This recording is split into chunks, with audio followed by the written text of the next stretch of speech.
This is the first video in a series of videos I'm going to do on database objects. I thought it was worth covering off some stuff that perhaps not that clear in the documentation and in the demo project. So if you're not sure what database objects is, it's basically just an object relational mapping tool. I wrote it back in 2003, so it's been around for a while. I actually wrote a VB6 library initially and ported it to .NET a few years ago. So I will actually be doing some VB6 videos. Some may argue VB6 is dead. Well, maybe it is, but I thought it worth doing anyway. So just quickly on the philosophy, basically what I'm trying to achieve here with this library is not for it to be a fully fledged library. It's really a tool to help you get your database object, your database tables and your records into classes, into an object-oriented programming environment.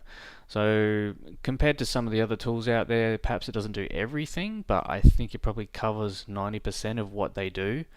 So my philosophy is really just keep it simple, give you the tools to do what you need to do, but it doesn't take away, it doesn't abstract too much, it doesn't provide abstractions for those edge cases. My philosophy is, if you've got those edge cases, I don't think necessarily the library is always the best fit for that.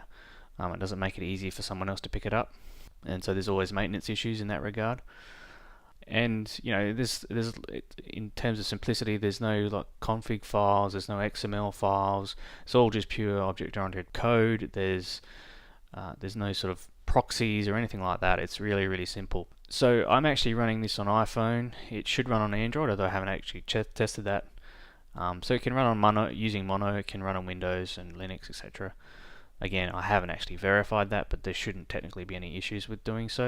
It can run with SQLite, which I'm using for iPhone, Access, Postgres, MySQL, SQL Server, SQL Compact Edition.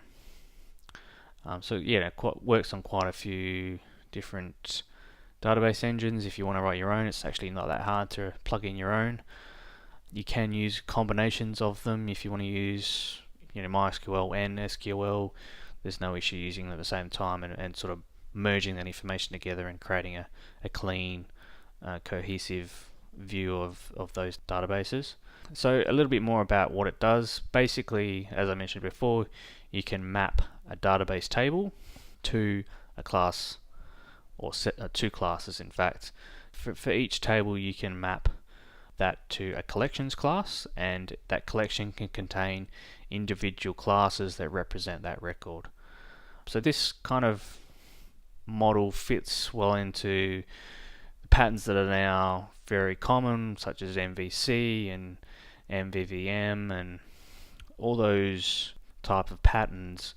What we're trying to achieve here is really create a model that we can then project into a view or into a user interface.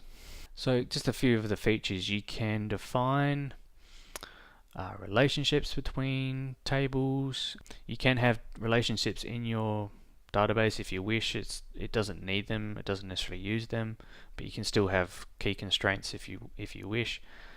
You can define master detail relationships between tables. You can do lazy loading of tables that can join tables for you automatically to increase performance. So you're not having to go off the database to load each record from different tables. You can sort of join it all together and do it in one big hit. It has some currency features. There's basically uses a pessimistic locking model. It'll create a table, a locking table, which you can then use to lock records. It doesn't enforce that in any way within the library. It's just really a means of flagging that an object is locked. You can still read and update those locks. It's really at the higher level of the user of this library would really be handling that. It doesn't use stored procedures. It basically generates all the SQL on the fly, which has its advantages and disadvantages. But one of the advantages being that you can quite easily see what's actually happening behind the scenes. There's some hooks that you can use to actually dump out what the SQL statements are that it's executing. Obviously, from a security perspective, it manages all the creation of the SQL, so there's less likelihood of a SQL injection attack. There's also some you can set up some constraints within the business model. So within the model, you can also define things like constraints. And the idea of a constraint is really that often there is a validation or some sort of constraint that needs to be applied to a field, and you don't necessarily want to duplicate that constraint within the user interface and in the model. So the constraints really allows you to put those constraints in the model, and they can be shared out to the user interface. I'll cover that off in some examples in some other videos. All the code's on GitHub. In a few repositories, I've got a main repository, and there's some other unit tests, and there's a demo project and some other repositories. Code's all at highsystems.com.au/databaseobjects, and from there you can get to the GitHub link as well. So yeah, let me know if you've got any questions, and cheers.